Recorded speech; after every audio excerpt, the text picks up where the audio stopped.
2K crew, what is up? What is up? What is up? We're coming to you on Saturday, and I gotta admit, I gotta give Mr. 2K some props because last week he was playing hurt because he didn't feel good. This week he's playing hurt in a different way, and what I mean is, Wolverines aren't doing so hot, bud. No. So I definitely commend your gumption, your fortitude, and just go get him this. Well, at least I can just write him off to week 4 into the season now and not have to pay any more attention to it all year. Yeah. Instead of letting them get my hopes up all through the season and then just total laying an egg against Ohio State.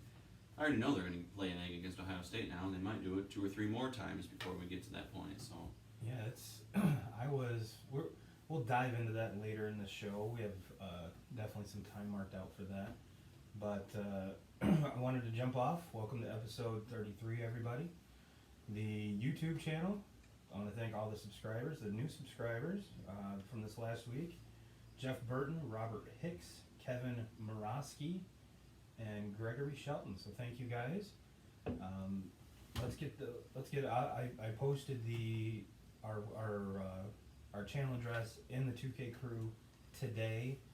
So go on there, give us a subscribe. We're up to 17, and once we get to 100, we can get our own custom URL, which make it so much easier for everyone to find us. So with that being said, we got some baseball. We'll talk some football, of course. Do our brand new, everyone's favorite game, Paycheck and Onions. While we were doing our little prep here, you brought up a very funny subject to me.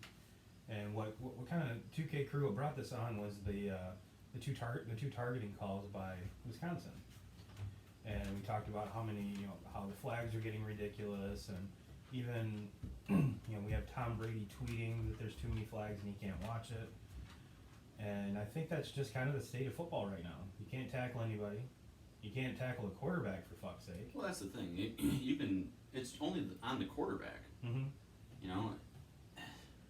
And then probably where it's the worst at is at the NFL level, which, right. I mean, you can't even touch a quarterback now. Now, it used to be they wanted to take away. Yeah, we did. Okay. It used to be that they wanted to take everything away from hitting them up high. They don't want to get hit in the head. Then they went to you can't hit them up in the head and you can't hit them down in the knees. Yep. So this is now you can't wrap them up and you cannot land on them. So basically, if you go all the way back to Pop Warner League, the way that they teach you how to tackle, you can't do that to a quarterback anymore.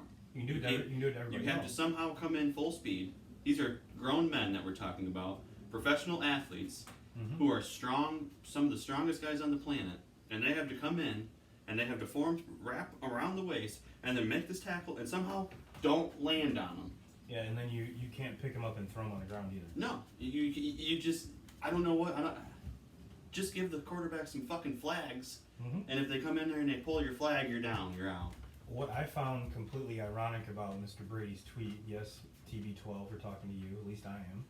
I know you listen to the show, so it's alright, but I gotta keep it real, bro. I gotta keep it real. You're one of the reasons why half of these fucking flags on quarterbacks are even there. So stop. Mm-hmm. It's hard for us to watch people play you because of those stupid knick-knack, can't touch you fucking flags. So if you don't like it... But... One of the things that makes Brady so damn good is that he doesn't really get touched a whole lot. Yeah, but when you actually do get a free hit on him, you might as well just no. This is going to be an automatic first down anyway. So you might as well just stop, like wave your hands in front of him. Maybe he'll throw the ball away or get scared. I don't know. Lay down. Yeah. And I think what Brady was kind of pointing out during the Thursday night game, which was just ridiculous. I mean, in the first half alone, how many offensive holding calls were out there? I'm actually looking forward to this Thursday's game because it's actually a legit game, not two bullshit teams that I have zero interest in because they're fucking awful. They're awful, and the play on the field is awful. And now another thing I found ironic is if you watch the whole game Thursday, TB12 tweets that at around halftime, and you don't see another flag in the second half. So, I mean, you got. If there's anybody in the league that you should listen to a little bit, I would probably listen to what Tom Brady has to say. And it was just ridiculous. I mean, every single time that there's especially a running play that goes longer than 5 or 6 yards, I just sit there and look at the bottom of the screen the entire time and waiting and making sure that my fantasy back isn't going to lose this point, for the carry off of bullshit. And the holding calls, they don't make any sense to me.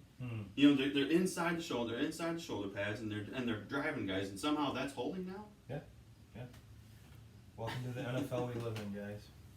I just figured we'd get Mr. 2K's fired up with that, get the show started off right. The statistic that was thrown out at the game during the Thursday night game was the very first holding call of the game was the 170th holding call of the first game of Week 3 in the NFL this season. I find that completely ridiculous.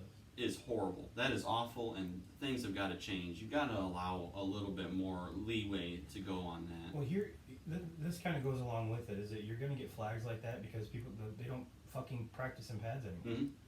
They don't practice tackling. I mean, granted, you're at the highest level you can get, but there has to be some sort of repetition. They're doing offensive and defensive walkthroughs. They don't hit anymore. Why? Because it's collectively barking that way. They want to keep these players healthy, which I understand keeping them healthy, but there's a fine line when you walk between keeping players healthy and keeping them fundamentally sound, which will ultimately keep them healthy. You're not going to get the likelihood of you hitting someone the correct way comes from practice, comes from hitting people. So, yeah, it's a fine line that they're walking, and I think they collectively bargained for this, and this is the product we're getting. And no matter how much you and I sit back behind this mic and bitch and scream and say it's retarded, and TB12 can get on there and say it's unwatchable, he's going to bed. It's not going to change. It's not going to change. Not going to change. And it's probably going to just continue to get worse. Yes, until it is exactly flag football. And at that point, you're going to see players without pads and helmets. Why? Because you don't need them. You don't need them. You might as well go to soccer zone and play some flag football. Which I'm not knocking those dudes, because there's some of those teams that are fucking badass, but it's not what we're used to seeing by any means. Well, with that being said, we haven't talked baseball in a long fucking time. With everything happening with the college football season starting and the NFL season and fantasy football and all that, I really haven't paid attention to baseball. Yeah, it is. That and I was paying more attention until a couple weeks ago when the Red Sox kind of fell out of contention. Yeah. Well, and now they're talking about trading Mookie Betts, and I'm like, what? And then Dombrowski's fired out of nowhere, and it's like, all right, well, don't really like where this is going. No. Yeah, easy for me. I could basically back in May I took away all my Tiger stuff and just stopped watching them because I knew that. Right. But you and I have talked the Tigers till we're blue in the face. Even though they're losing, I like watching these young players play. I really do. Granted, they're way outmatched most of the time. I hate watching Jordan Zimmerman pitch. That just irritates the shit out of me, because how in the fuck are you an MLB pitcher and have one win in the last 2 seasons? Yeah. This will be it for him. They'll pay it out. Well, I think he's kind of been that body to cover any innings they can get out of him. They have a lot of this young talent that they didn't want to call up too soon and wait on it. So I think this was kind of the year where it's like, we're just going to let him fill in this spot. We're not going to compete for anything. I would have much rather seen and watched Bartolo Colon pitch than Jordan Zimmerman. Yes. At least it would have been a little bit more entertaining. Absolutely. You might get a home run every now and again. And loses his helmet while he's swinging. And you'll see 98% fastballs. They're in like the low 80s. Low 80s. But you know what? It works. But yeah, just to kind of recap some major happenings in baseball since we last chatted. Unfortunately, Mr. Mike Trout shut down for the year. It's kind of sad, but at kind of the same point, might as well save him. Yeah. You're not making the playoffs again. Is he still American League MVP? I think so. I think so too. I think so. The only guy that I would throw out there is Garrett Cole. Garrett Cole or Verlander. Or Verlander or. And I know it's going to sound homer, but Devers or Bogarts. But the distance that he set between anyone else is far greater than anyone can ever close the gap on. I agree. Now, the next gentleman, Christian Yelich, he gets hurt, and the Brewers keep winning. how I don't. Kudos to them. Yeah. Kudos to them. And now I have a feeling him going down lost him the NL MVP. Mhm. I still think it's Bellinger, but the dude who hit his 50th bomb last night, Mr. Pete Alonso. Yeah. You know, you and I talked weeks ago about how he should be in the mix for the MVP. And I think I'd put him second. Yeah, absolutely. Yeah, I mean that was the conversation that we were having. We were talking at the time about him, running away with Rookie of the Year. Oh, that's and that's easy. done deal. But Done we deal. both kind of touched on it back then. He might be a kind of a dark horse. Yeah, Might walk into. I'm pretty sure it was the show right after the All-Star break that we were like, holy shit, this dude's legit. Yeah, yeah. And if it wasn't for the spectacular season that Cody Bellinger and that Christian Yelich also before the injury, Mm-hmm. In a normal season, the numbers that Alonso's put up this year, that's a pretty damn good case for an MVP. And just like I said, Yelich went down. Brewers keep winning. Mm-hmm. Is he the most valuable player on that team? Yeah, I'm pretty sure. It's hard to argue that. Yeah. But if you take Alonso out of that lineup, the Mets aren't even in contention. Yeah. So. And what's amazing to me is look at all the protection that Bellinger has in his lineup, Mm-hmm. and all the protection that Alonso doesn't have in his lineup. Yeah. It's the Mets are where they're at right now is because they can pitch. Yeah. They don't. It's been Alonso offensively, and kind of been at somebody different every game. Michael Conforto every Yeah. now and again. Yes. Cespedes has not come off the bench this year. No. Is he still alive? I'm not sure. I don't know. That's I'm the not one. sure. That might be the one trade that the Tigers have actually fucking won. Yeah. So yeah, that's kind of the the stars here. Oh, and then the one big thing that just came down yesterday or today, the starting pitcher Herman for the Yankees is suspended for the rest of the year. Mm-hmm.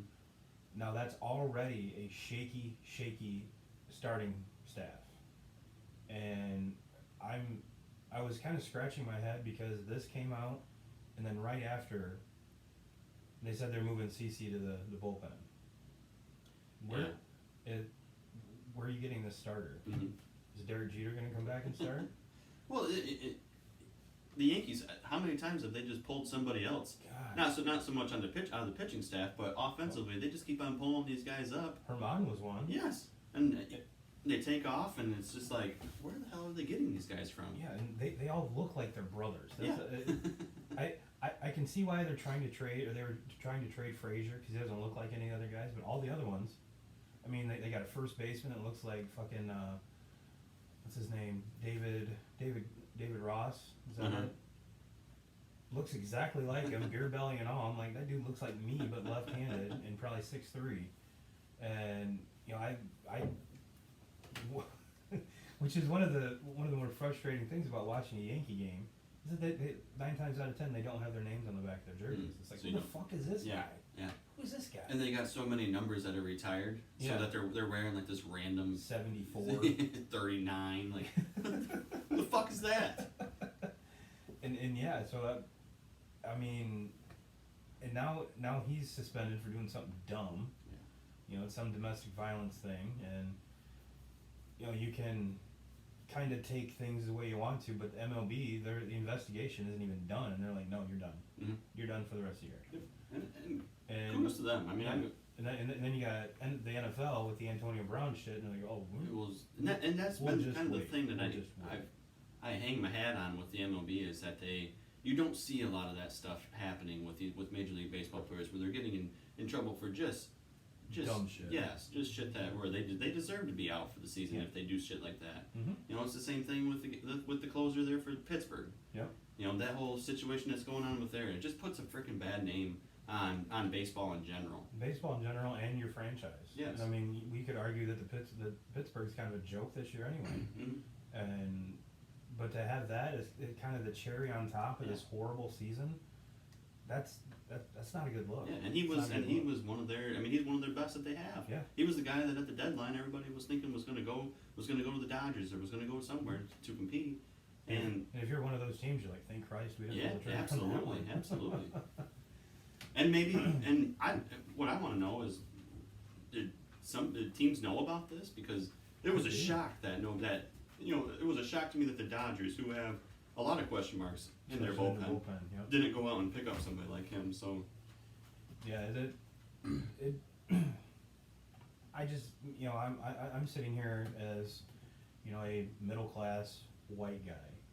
I'll probably never understand what they're going through and the lifestyle that they've led going up to this. So it's the optics of me saying that's completely stupid. Why would you even do that?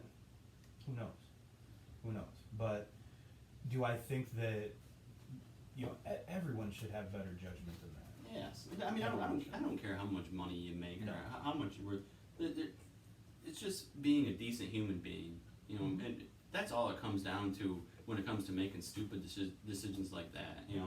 I don't give a shit how much money you're worth. You don't do shit like that. You still, whether you make this amount of money or you don't make shit, Yep. you still know the difference between right and wrong. It costs $0 to be kind to others. Yes. And yes, that's motivational speaking brought to you by Turbo and 2Ks. But enough of that shit. Let's talk about some awesome shit, because that's obviously not awesome. So, as it sits right now on the 21st of September, games are winding down. I think most teams have 8 games left. Yep. For some reason, the Cleveland Indians has like 14 because of right now. I'm being facetious. It's like 11. They have it's a lot. three more games than everybody else. As it sits right now, September 21st at 3 o'clock, because a lot of these races are pretty tight, so we have to put a timestamp on shit.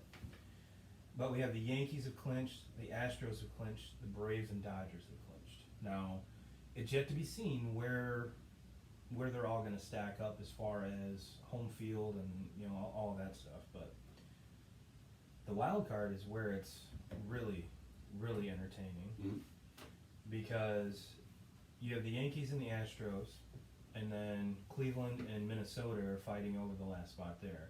Now, I want to say it's 3 games. Yep. I, for whatever reason, did not write that down. And then the missing spot in the National League is in the NL Central, where you have the Cardinals, which haven't quite sealed the deal yet, but it's looking like they're going to. What is that, 5 games? 3 games over Milwaukee and 5 over Chicago. That's where I got the 5 then. So the NL wild card is going to be, to me, kind of cut and dry. We've got Oakland that's has that first wild card spot, and they're 2 games up on either Tampa or Cleveland. And that's saying if Minnesota wins the division. And regardless how this happens, big ups to Tito, man.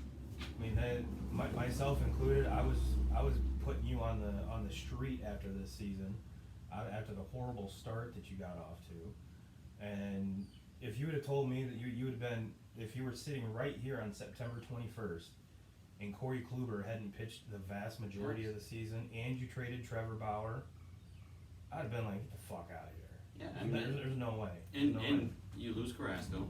Yeah. And Clevenger was hurt for how long? I mean, since he's come back, he's been arguably one of the best pitchers in the American League. Yes. Which we already kind of knew that he was that caliber pitcher, but you didn't have him for what, 10, 11 weeks this season? Yeah, it's been Tito's walking wounded. It seems like, Morgan, what the hell are you doing? Stop! Come here. Hey. And so yeah, big and I'm pretty sure both of us threw dirt on Tampa's grave as well. Oh, they can't sustain this. They can't sustain this. Yeah. So you know what? Fuck us. Yeah. And it's been the same thing there. I mean, we talked about it, I think, about a month ago, when the last time we talked about baseball was Tampa was still riding this out and was still right there in the thick of things. And Blake Snell was not even a shell of himself from last season. Nope. And we had Tommy John. Yeah. Yeah, that's what I thought. So there was obviously something wrong with him. I mean, he was you definitely don't not the same. you don't win the Cy Young and then come back the next season and just look like, I mean, he wasn't even close. No. So that's where that race is, and I think it's gonna. I think Oakland's gonna ride it out. I think that's theirs, and I'm gonna have to lean towards Cleveland on the last one. I agree. And that's well, put it this way: it's either gonna be Cleveland or Minnesota. So I think both those teams are better than Tampa. Yeah. And well, like I said, if Tito can rally the troops and somehow overtake Minnesota, I think that'd be a pretty badass feat. Do I think it'll happen? Probably not. No. Probably not. Now the NL wild card. This is where shit gets kind of crazy, because we've got 1, 2, 3. Let's say 5 teams. 5 teams that could get the first or second spot. Right now, Washington has the first spot, and they're ahead of Milwaukee. Like we said, Milwaukee, all they're doing is winning by 1 game. Cubs are behind Milwaukee 2, and let's coin them our Mets. Our Mets are 3.5 back. And so, I mean, granted, Philly's 5 back, Arizona's 5 back, but I think legitimately that the cutoff is with the Mets. Yes. And I was watching the Phillies game the other night, and they were talking to, pretty much saying that they have to win out even to have a shot. And when which granted, if you win out, that's cool, but when you have to jump this many teams, that's not so cool. It's different if you're chasing 1 team, but having to jump 4, that's rough. That's rough. I can't buy that. No. I can't buy that. Then you got Arizona sitting there, after trading away Greinke is still in the mix. Ooh. Snakes are feisty down there, bro. Snakes are feisty. But with that one, I'm pretty sure Washington's going to take that one, the number 1. And fuck it, our Mets are taking the other one. I'm calling it right now. I think so. I'm calling it right now. And I will take the Mets over the Nats in a 1-game series. Calling it right now. Take it to the bank. Put your paycheck on it. Not really, because if you lose, I'll feel bad. I can't go that. I think Washington will get there. Yeah. I think the Brewers are going to ride it out. Which Washington to me is kind of a cool story, because they're doing this without Bryce. And how ironic is it that Bryce is chasing them, and they're 6 games up on them? Well, that was one of the things I noticed when I was looking at this. You know, we go all the way back to when baseball season was starting, and I had Washington finishing 4th in that division. Yeah, I was probably right there with And you. now we're talking about them being the number 1 wild card. Yep. You know, it's So it goes to show you what the fuck do we know. not shit. Entertain me, clown. Entertain me. But yeah, that's like I said, it's coming down to the wire, boys and girls. So we're baseball is still at the crest of our heart. We always love it, but when football kicks off, it's one of those you kind of divert the attention a little bit. And like I said, once my Red Sox kind of dipped out, and you know they shut down Price, they shut down Sale a while ago. So it was just one of those kind of. What's the biggest disappointment to me looking at this is the Cubs. Yeah. You know. Yeah, and what's shocking to me is Kimbrel. Kimbrel's horrible for him right now. And for someone to be as dominant as he's been for his whole entire career, how much did that sitting out the first half of the season hurt him? Keuchel hasn't been. I mean, he's been consistent. Yeah. The thing, he's went from that dominant Keuchel that we saw in 3-4 years ago to more like a Mark Burley type. Move the ball around, eat some innings. You know, he's a serviceable starter. He's not a dominant starter like he was. But you're right. You know, granted, the Cubs right now have injuries at the worst time. Oh yeah, injuries. But injuries aside, you know, I know that me and you have had this conversation a lot, talking about Joe Madden as being one of the best, managers in the game. And a couple years ago, we really thought he was the best manager in the game, especially when he made the transition over to Chicago. But and it's not. I don't watch the Cubs every single night, but I've watched quite a few of their games this year, and they had talent-wise, I would put them up against about anybody in baseball. But man, sometimes watching them play is just fucking brutal. The errors, they throw the ball around. It's just lackadaisical. It reminds me of a very poorly coached slow pitch softball. Yes, and they're very streaky. Runs come, they're either very scarce or you're putting up 11. And you're right, they're careless. Granted, Madden wants them to be aggressive, but there's a fine line between aggressive and careless. And being, exactly. And when you talk about somebody being maybe the best manager in baseball, and then you see the product that's out there, yeah, I think the Cubs should just give up on him and say and let him go? No, I'm not willing to go that far, but I'm saying you got to show something. You got one more season, and if this is the outcome next year, yeah, then you're gone. Well, there's already talk amongst a lot of the Cubs Nation. Well, that's the thing. The Cubs Nation cracks me up because they are like, they think that they know it all. They win one in 108 years, Yes. 109 years, and all of a sudden they're... Yes, and let's not get too carried away. Like, you still are the fucking Cubs. Like, what you did and how you came from basically bottom of the barrel shit, and you were able to bring that back and win a World Series, and you built from, inside your organization, was one of the best things that I've seen in the history of sports in my lifetime. Them coming back and being relevant again and winning this. But it was baseball needed that. Yes. And let's take a quick time out here because you're not watching the game and I am. Michigan just went down and scored, missed on they tried a 2-point conversion, did not convert. Now they just recovered the onside kick. It's 35-14 with about 5 minutes to go. So you were talking about you wanted some fight, bro. At least they're showing some. Yeah, here you got it. They still got embarrassed, but at least they're showing a little bit of fight. But back to the Cubs though, like their fans now they win one fucking World Series and now they're all talking like they're this baseball powerhouse. Like, you're not the fucking Yankees. No. You're not the Red Sox. You're still the fucking Cubs. In a couple more years, not even the Astros. Yeah, a couple more years, and everybody will be laughing at you again. So. And Patterson almost throws a pick. No way. But no, let me pose a question to you, Mr. 2K's Mr. Tigers fan. If the Cubs do the ridiculous and let Madden walk, would you want Madden as your coach, or would you rather stick with Gardner? Honestly, probably Madden. And the reason why I say this is completely unscripted. This is off the cuff. For how many seasons there when Madden was in Tampa, that Tampa team shouldn't have even been relevant in their division. That was when the Yankees were paying more money to their infield than Tampa was paying to their entire organization. When Evan Longoria was up and coming. Yes, they had David Price. Matt Moore even. Yes. I mean, they were streaming out lefties that were just carving up the American League. And I look at it like if I were a Tigers fan, it would be hard, because in my eyes right now, there's 3 proven magnificent managers in baseball. Gardenhire's one of them, Tito's the second, and then you got Madden.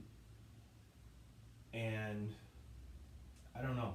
It's hard because I say that about, you look back at his time in Tampa, but then again, look at Gardner when he was in Minnesota and the Tigers were loaded at that time, and Cleveland was legit at that time, and the White Sox were good at that time. And you look at those Twins teams, other than the M&M brothers, Mauer and Morneau, there was a bunch of guys that you never heard of. Yeah, I mean they had some. What was that? Santana, one of the starters. Michael Goodire was a solid player for a long time. Yeah, he was one of those Jersey dirty every fucking game guys. And it seemed like they were always a bat and an arm away from being legitimate contenders all the time. The reason I love Gardenhire where he's at right now is he's probably one of the best with young players. And what do the Tigers have? A shit ton of young players. So it's not a knock on Madden by any means. It's just their philosophies are two very different. Yeah, but I think Madden is. I think Madden is at his best when he has all those young players. Yeah. He walked into Chicago at a time where I think I probably could have sat in that dugout with that Cubs team a couple years ago, and I might have been able to pull the right strings to win that World Series. I mean, they were the best team in baseball, hands down. It was either you win the World Series, and if they would have lost to Cleveland that year, holy shit! Like, that would have been the upset of the century because there was nobody that could even. If they would have lost, Chapman walks, signs with the Yankees like he did, so he basically got fucked out of at least 3 prospects, at least.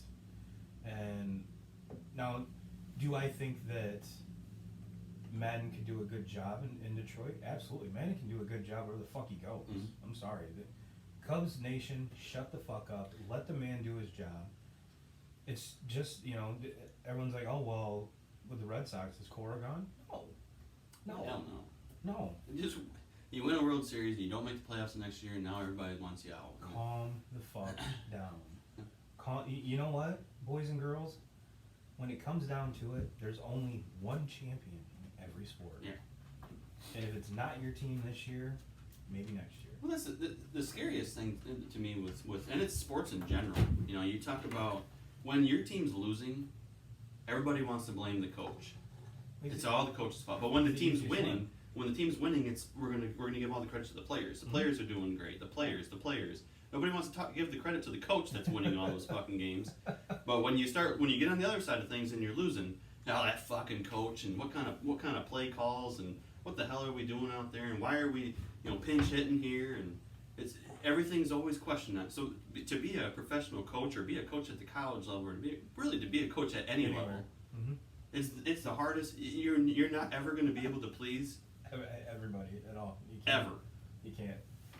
I'm sure even with you and Christian, it comes down to you can't please all the players, and you sure as hell can't please all the players. But there's one goddamn thing that solves everything, and that's winning. Yep.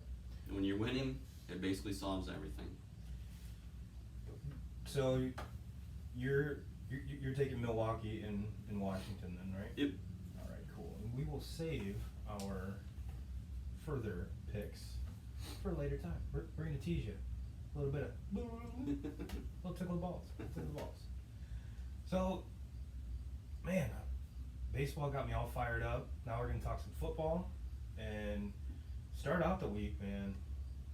Watch out. USC is fucking legit, bro. They go, that was at Utah, wasn't it? Yes. They go into enemy territory, and after the first quarter, their second string quarterback goes down with an injury. So what happens? Their third string running back, or quarterback, hangs 30. Yeah. They win 30-23. And what was last week when we were giving all the kudos to the second string guy that came in the week before. Yeah. And I mean, granted, big ups to the coaching staff, because it wasn't just hand the ball off. This dude was chucking it downfield 30 and 40 yards. Yeah, they go into Utah. Utah is ranked number 10. And for those of you that don't know, there's a lot of folks that were picking Utah in their Final Four. Mm-hmm. Did I? No, not at all. Well, that's a stretch, but they're a top 10 defense in the nation, or was. USC goes into their house and just, I'm not gonna say embarrasses them. They lost by 7. Yeah. But it was quite an upset. So that's kind of the framework we're working on right now with this college football week. And what the fuck is that? Will you stop mowing your yard? We're doing a podcast. Doesn't anybody around here know what the fuck goes on in this room? I should put a fucking sign out somewhere. Hold on, let me close the window. We need like a light that lights up when we're actually recording. On air. God damn, Christian, your grandma's killing me, bro. And no, she's not out topless again. So, 2Ks, I know this is gonna hurt, but we gotta do it. We gotta do it. And I'm pretty sure it's not just you and I and Morgan that are sitting here watching this game that are completely just dumbfounded about the first half we watched with this Wisconsin-Michigan game. And before we even jump into it, if you boys and girls remember when we were doing our pick'ems last week, the spread was Michigan giving 6. Mm-hmm. At kickoff today, it was Wisconsin giving 4.5. That's a 10.5 point change. Yeah. I don't think I've ever, now granted, I'm not a huge gambler when it comes to spreads and shit like this, but that's pretty legit. That's pretty big. Mm-hmm. What happened? I mean, granted, obviously money changed from one side to the other real quick, well, but it's nothing drastic like a starting quarterback went out, or there was an injury that would cause that type of move. That I don't understand. Yeah, to me, I think a lot of it probably came down to the 3 injuries on Michigan's side. The running back. There was a lot of question whether or not Charbonnet was going to be there. There was a question if Peoples-Jones was going to suit up for the first time, and there was questions if Runyon, the left tackle, was going to suit up for the first time, and all 3 of them were there. Mm-hmm. Watching the first half, Peoples-Jones caught one ball and ended up getting a unsportsmanlike. Yeah, and he was on the field for maybe 2 or 3 plays that entire half. So he's still obviously got something going on there. I think I heard Charbonnet, is that his name? Yeah, he was. I heard his name twice the whole first half. Yeah. Well, they tried to bring in the fucking fullback from last season, defensive lineman this year. Now they're going to throw him back in as the tailback this year. It's like, what the fuck is going on? Why are we? We're already having so many issues fumbling the ball. We've fumbled the ball 9 times going into this game. So we're going to bring a guy in to get the goal line touches that hasn't touched the ball all fucking season. Come on, Jim. There you go.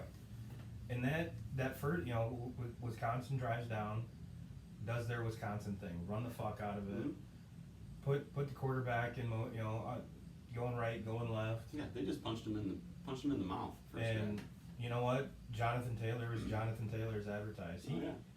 He put up 142 yards and 2 touchdowns in the first quarter. Mm-hmm. Granted, one of those carries was for 72 or 74 yards untouched. Mm-hmm. But didn't even play the second half or second quarter because of cramps.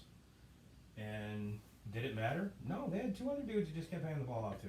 I'm pretty sure you and I, not gonna say run for 100 yards, because I'd get way too tired. Probably a good 45 yards, I'd say. Yeah, a good 45 yards. I mean, he was running the ball without even getting touched. Yeah, but he has speed to pull away. I don't. Well, I don't. Me neither. But you never know with them big ass motherfuckers. I'd try my best to get away from them. But so Michigan answers the first play of the game. Yeah. Bam. Bam. I thought it was there. I was like, we're gonna match it. I was like, oh shit, this is about to get real. Mm-hmm. It's about to get real. And then you're right. They drive down, and the announcers were even talking about it. How they're bringing in a fullback that played last year, hadn't played a snap yet. It moved him to the defensive line. Yeah. He's not even on the fucking depth chart on the offense. He's on the depth chart as a nose tackle. And what do? What was it? 2nd and goal, hand the ball off to him, coughs it up. And it seemed like from that point on, the offensive line just said, we're done. Yeah. Shea Patterson has 0 chance to throw the ball. The running backs have, I'm almost positive, had 11 yards in the first half. Yeah. Now, big ups to Wisconsin's defense, because I did not know they were this legit. Granted, it's early in the season. Everyone's played their cupcakes, so who knows? Who knows if they're fucking legit or not? But I mean, is Wisconsin better than what I thought? Yes. Yeah, me too. Is Michigan worse than what I thought? Yes. I mean, the problems at Michigan right now are they got a lot of issues that need to be taken care of. I thought with the bye week they would start. I thought the bye week came at a really good time for them. I did too. And that this was going to be good to be able to have 2 weeks basically to prepare for this. Mm-hmm. And no, it's just been a fucking embarrassment. It reminds me so much of last season. The feeling that I have right now is the same feeling I had last season after the Ohio State game. And now, mind you, YouTube land, podcast land, everyone knows I'm a huge Notre Dame fan. And Kyle, you know when it comes to shit like this, I'm unbiased. Mm-hmm. Correct me if I'm wrong. 2 of the first 3 things I said to you when you walked in was, first of all, thanks for picking up here. And then we started talking about the Michigan game, and I said, first of all, that catch that they overturned in the first half was legitimately a catch. Yeah, I thought it was a catch. I mean, in hindsight, does it make that big of a difference? Who knows? That catch could have changed the whole dynamic of the first half. I'm not saying that Michigan would have been winning at halftime, but it could have been a whole lot bigger. Could have been something different. Yeah. And now with the fight that they're showing in the second half, it could be 35-28, instead of 35-14. Mm-hmm. And as far as team chemistry goes and everything like that, that's the part that I was making it, that it was like, all right, it could have been a bigger deal than what it was. And third of all, yes, going back to the bye week, it came out flat, horribly flat. Yeah. But when's the last time that Michigan, and listen, I've defended Harbaugh more than about any Michigan fan that I know. and this is why I'm really having a hard time staying on his bandwagon, because when's the last time the Michigan's played against a legit opponent and didn't come out flat? And I'm not talking about fucking Michigan State because that's not they're not legit. I'm talking about Ohio State. I'm talking about this Wisconsin team right now. I'm talking about Florida in the bowl game. You know, they come out flat time in time. A couple of years ago, they had their shot to look like something decent against Penn State at night. I get it. It was on the road, and they came out and just got fucking destroyed. Yeah, and I also told you too that this first half could be very reminiscent of what's going to happen when Notre Dame tees it up against Georgia. Notre Dame this year has come out very sluggish every game. And the first half, Wisconsin ran all over Michigan, with or without Jonathan Taylor. And could Georgia very well run all over Notre Dame? Absolutely. Absolutely. Folks, I'm a Notre Dame fan, but I'm a realist. And there's a reason why Georgia's a 14.5-point favorite. Do I think Notre Dame can go in there and win? If everything rolls right. To me, it all comes down to Ian Book. Yes. Who is this quarterback? Oh, that's Milton. Oh, okay. Okay. Yeah, and that, getting back to this game, I mean, your boy McCaffrey got schmucked twice. Yeah. The second time, I'm pretty sure he didn't even know what state he was in. No. And yes, the second one was a legit targeting. The first one was a bullshit target. I agree. Completely, just like the announcer said, the intent wasn't there. That's not why that rule is in place. Yes, you try to keep players as safe as you can, but that's not the reason. That's not the why the rule is there. That's just. And listen, you're playing football. Helmets they're gonna collide at times. And I get it if you want to. So if you want to take that away and you don't want the helmet to helmet contact, and like the first one, okay, you throw the 15-yard penalty and move on from there. You don't have to kick the kid out. Now the second one, where the kid comes in there and just cleans him up. Yeah. He's already down, then gets hit in the head again. That one right there, that's 15-yard penalty, and you boot him out of the game. I agree. You got to go at that point. But you have to be able to go in. The refs are going and reviewing the play. Why is it that every single time that helmet's even touch out there, they just want to boot him out of the game? No. And then because maybe them getting kicked out tonight is probably not a big deal because they're ahead 35-0 at the time. But they're out the first. They're out the first half of the next game. That's what's a big deal. And we're talking about their two starting safeties.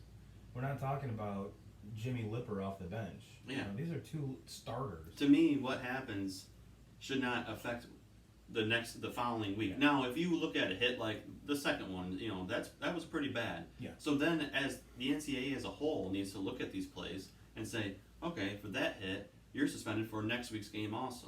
Or you're suspended for the first half of next week's game. But for the first one, McCaffrey comes in, slides at the last second. The guy's already moving towards to make the hit because the play's right at the first down marker. So you're not just going to come in there and just let him have it. You're coming in there to try to block him from getting a first down, and your helmet's touch. Okay, throw the 15-yard penalty there. But then move on from it. There's no reason for him to be suspended for the rest of the game or for the first half of the next game. So hopefully that's something that the NCAA reviews because that's not really what the rule was there for. No. So, but 2K's the bright spot is your boy Ronnie Bell. Ronnie Bell. Yeah. Yeah, he's been impressive. Can't read my own writing. He's been impressive. But he lit it up at the Army game. And he's making some. He was the one that got the catch reversed, which should have been a catch, and then had another one that if it wasn't for a little bobble would have been another fantastic catch. And you said he's a sophomore? Yep. Dude, that kid's a star on the rise, and once Peoples-Jones gets healthy and can actually go a whole game, that's one of the things that Notre Dame lacks is depth at wide receiver. Yeah. And you guys have guys just jumping out of the fucking. Well, they have a lot of talent at wide receiver. The problem has been this far is there's no consistency with the quarterback position. Right. Patterson turns the ball over, not necessarily with interceptions, but with just fumbling. Yep. The offensive line has been a joke. Probably the two offensive linemen that have impressed me the most have been the freshmen. Yeah. The freshman that was starting for Runyon and the freshman on the other side. their interior inside of the line has been a joke, and those are all the guys that have been there and that have all the experience, but they haven't been very good. And then you turn the one thing that you can hang your hat on with Michigan football since Harbaugh's been there is their defense, with the exception of maybe 1 or 2 games, and their defense just gets destroyed. And then the funny, and I know I'm not poking fun at Michigan, but the most entertaining part of this to me was the halftime show or the breakdown, and Urban Meyer trying not to laugh, sitting right next to Charles Woodson, who wants to punch Urban Meyer right in the fucking face. You can just tell, and it's the most awkward thing in the world watching, you know, that the coach of the rival and a dude, probably one of the best players at that program in that program's history, sitting right next to each other.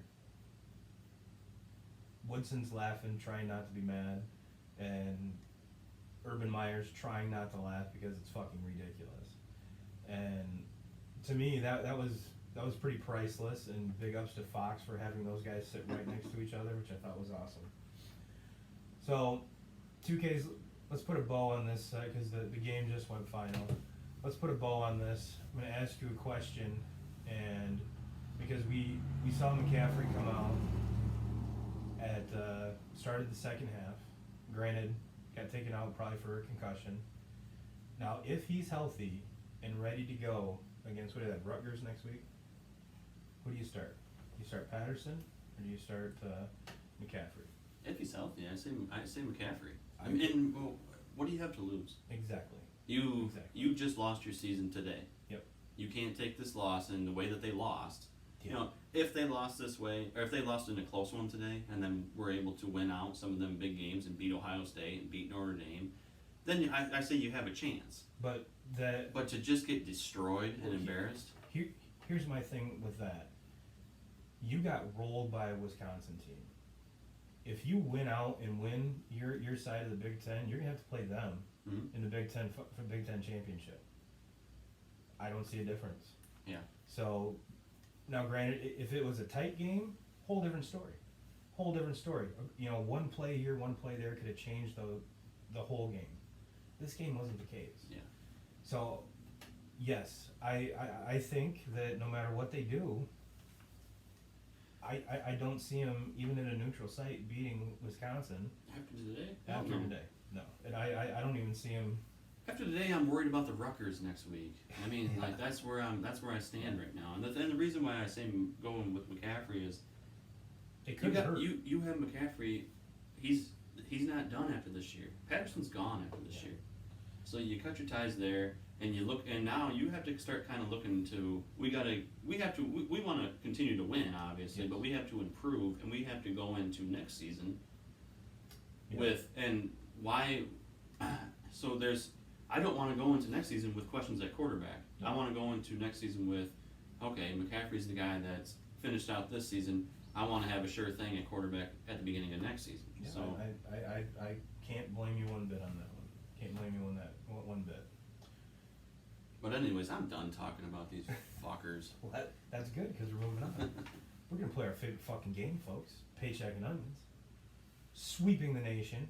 Before too long, they're going to be writing jingles for us. I can already tell. Well, before we jump into our picks, let's bring the crew up to the score. And as we told you folks, the first week I went 6 out of 7. Same. And I believe 6 you out of went 7. 6 out of 7. Now week 2, I kind of shit the bed a little bit. I went 3 for 7. And what did you do? I went 6 out of 7. So I'm chasing 3. So you're up 12 to 9. And I'm pretty sure, let me look back on last week's. Just to give a recap, last week I took Vikings over the Raiders, Colts over the Falcons, Michigan State over Northwestern, which I'm pretty sure that one just went final. My paychecks was the Pats over the Jets, which we can already pencil that one in. And I took, my Onions pick paid off, bro. There's that 3 points. What? Wisconsin over Michigan. Because at the time, Wisconsin was an underdog. At the time. That's why it's the Onions pick. So yeah, that's where I'm at. I went. My pick'ems last for this week now are Michigan over Wisconsin, which obviously that's a loss. I have the Packers over the Broncos. I have Georgia over Notre Dame tonight. My paycheck game is Cowboys over Miami tomorrow, and my Onions game. Yeah, you can pencil that one in too. My Onions game for tomorrow are Ravens over the Chiefs. Ooh. Yeah, I think the only question for that Cowboys game is, does the score stay under 60? Yeah. And over under, does Dak play in the fourth quarter? I'm gonna say no. And does Jason Garrett actually play quarterback the fourth quarter? That would be entertaining. But aside from that, let's kick it off with give me your first pick 'em there, 2Ks. I'm still riding with my Cowboys. They're the only Shocker. sports team that I have right now that's actually not, pissing me off on a weekly basis. So I'm riding with the Cowboys. I have them over the Saints without Drew Brees. Now, if Drew was healthy, that would be one hell of a game. Yes, and if Drew's healthy, then we're maybe looking at an Onions game because it's in New Orleans, and Cowboys would probably be the underdog going on the road there. But without Brees and Teddy Bridgewater there, I was gonna say, speaking of the Saints, I'm more than curious to see what Sean Payton does with Tyson Hill. Mm-hmm.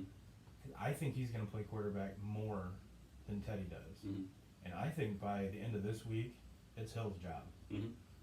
I mean, hands down. Not to say that because Teddy came in and looked awful. Oh yeah.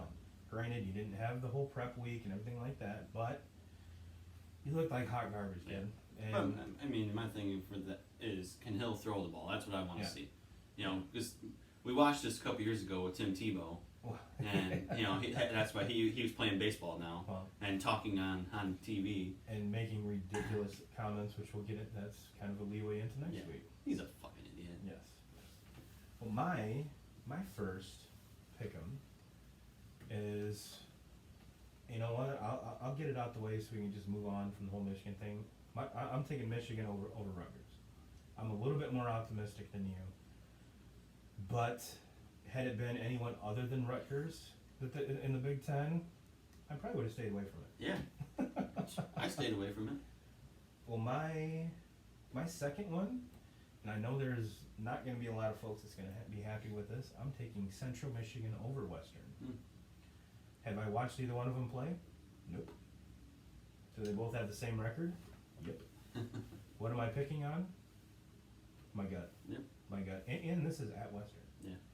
But go Chips. Sure. Go Chips.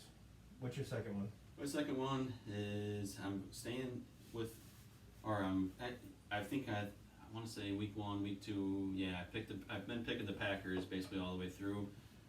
Put a little bit of excitement into the Thursday night game. You are an Aaron Rodgers dick writer. I am right now, but a little bit of excitement for the Thursday night game because, like we touched on earlier, it's actually always a a shitty legitimate fucking game. This week it's Packers-Eagles. I'm picking the Packers to take out the Eagles on Thursday night. I like that. And I was gonna give that one some action, but I was gonna go the other way. Mm-hmm. But that one right there, oddly enough, I think that game's gonna come down to defense. I think both offenses are very similar. The only difference is I think it's either going to be the defense or Zach Ertz are going to be the difference makers in those games. And down to our last pick'em. Yep. I'm going USC. I'm riding that train. USC over a number 22 ranked Washington. I know. I mean, Washington has the more established quarterback. The kid's badass. I couldn't even tell you I don't know if the number 2 guy is going to be in there for USC, the number 3 guy, or Matt Leinert's coming back. I don't know. I mean, he's looking pretty fresh on the post-game show right now. Him and Reggie Bush both. And still, this is the weirdest fucking panel for any pre-game, post-game show I've ever seen in my life.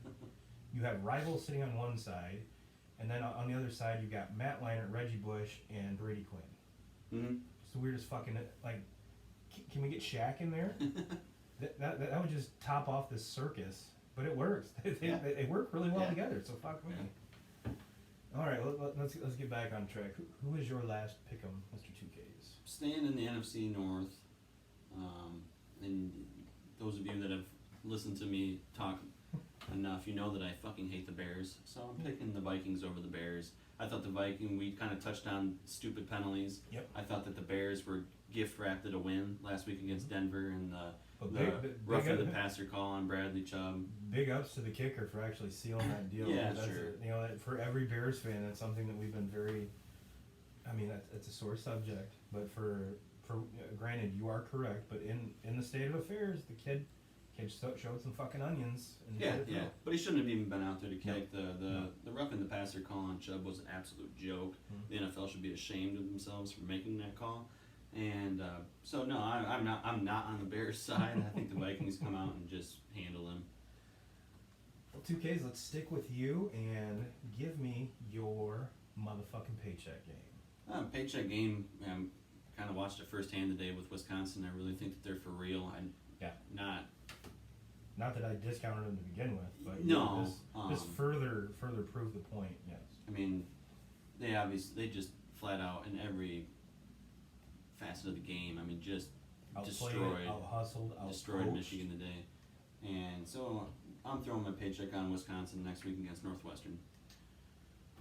Granted, I mean that's going to be an upgrade for the defense that Wisconsin's going against. Fitzgerald's defenses are always good. The big question there is who's their quarterback? Who's their quarterback? So that's not a bad paycheck game. I'm going a little crazy this week. My paycheck and onions game are fucking legit. My paycheck game, I'm taking an underdog. I'm going all out. Granted, it's an underdog game today. We don't know how the standings are going to go after this week, but I still have a feeling that the team I'm picking is going to be lower than the team that they're going to beat. I'm going to take Washington State over Utah. Utah suffered a bad loss on 2 in a row, huh? Yes, and Mike Leach's offense at Washington State is fucking legit. Mm-hmm. I don't know where he gets these guys that can just throw the ball for 700 yards a game, but he does. He does, and they make it look easy. Mm-hmm. And they're actually playing a little bit of defense too. So that's why I'm putting my paycheck on Mike Leach. I never thought I'd say that, but you know what? If we're going out and having drinks, Mike Leach might be one of the guys I'd call up. Oh yeah, absolutely. Wasn't he the guy that was like locking a player or somebody out of his staff in the shed, the equipment shed a couple years ago? Why are you bringing up bullshit, bro? Why are you bringing up bullshit? But did we do your paycheck game? Yeah, we did. Yep. My onions game might blow your fucking mind. I know mine's gonna blow your fucking mind. Are you ready? Yeah. Are you fucking ready? I'm taking Josh Allen and the Bills over the Pats. Sit the fuck down, TB12.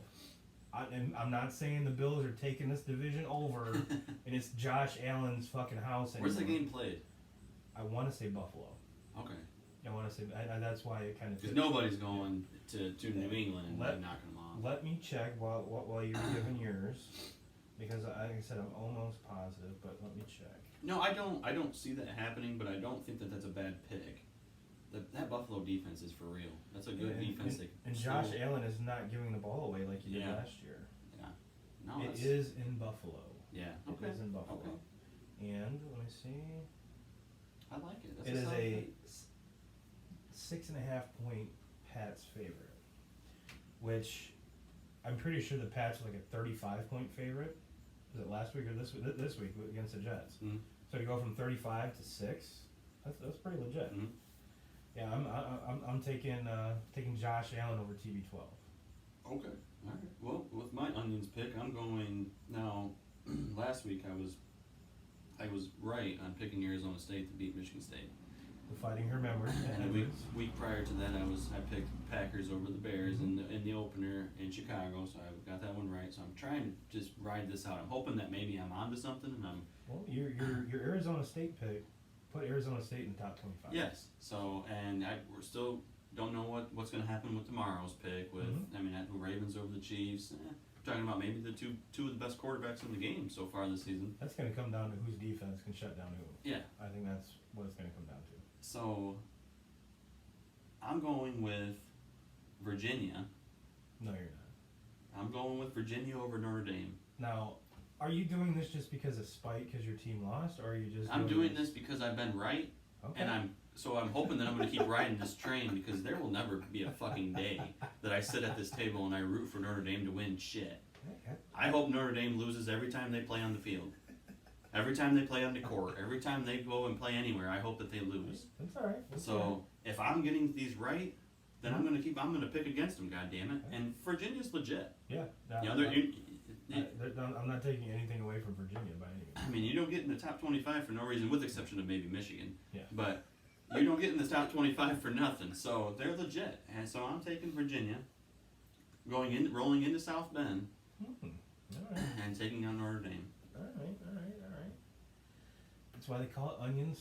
That's why we call it onions, folks. That's why we call it onions. And Now another, this is a whole different subject, but kind of another onions pick that happened last week that I wish I would have called this, but Frank this goes to our fantasy league. Franklin rolls in and takes out Turbo last week in fantasy football. not even took me out. My team was fucking garbage. I had 2 touchdowns. Not per player.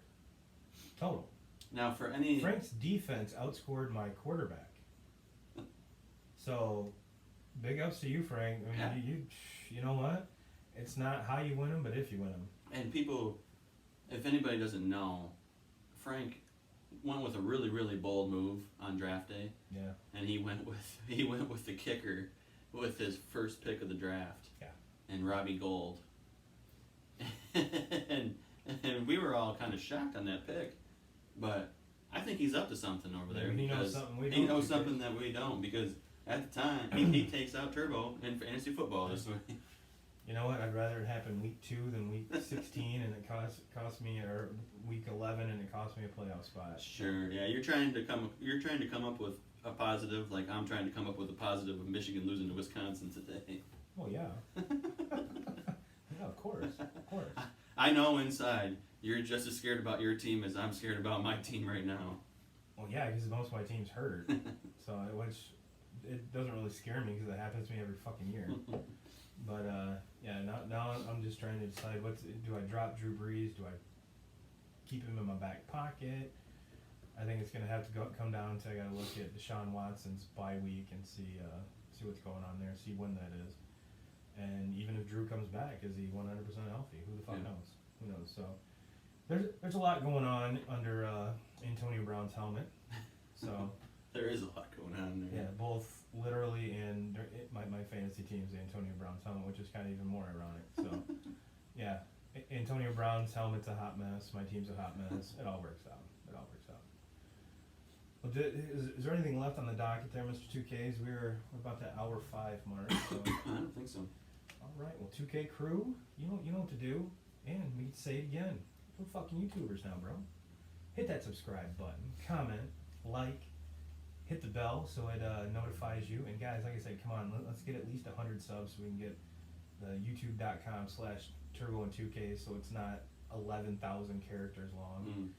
So other folks can find us, and I'm not making 100 Gmail profiles to do that. So yeah, we're gonna need your help, and thank you guys for watching. Everyone that's maybe it's just because people are more used to watching YouTube videos as opposed to listening to podcasts, but we've had a lot more. Our growth just from 2 videos is probably about a month and a half of us doing a podcast. So wherever you want to watch us, we'll fucking do it. We'll fucking do it.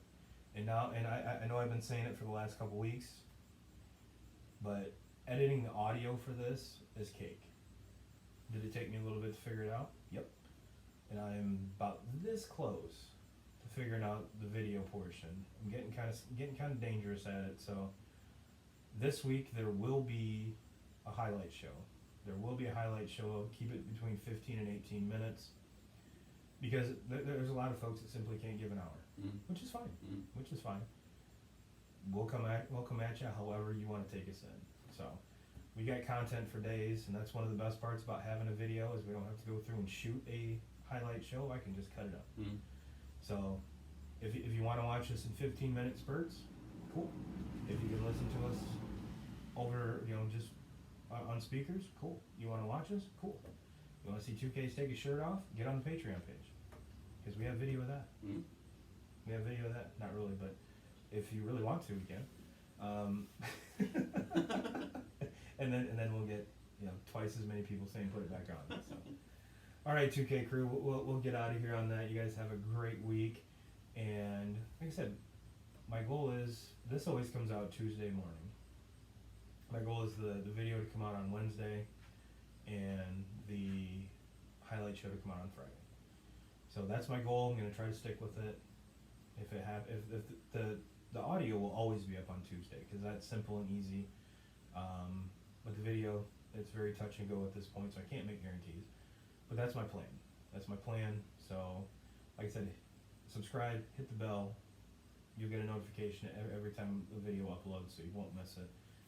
And yeah, we'll get out of here on that. And Jim Rome, as always, we're coming for you. A sweaty fucking mess. Yeah.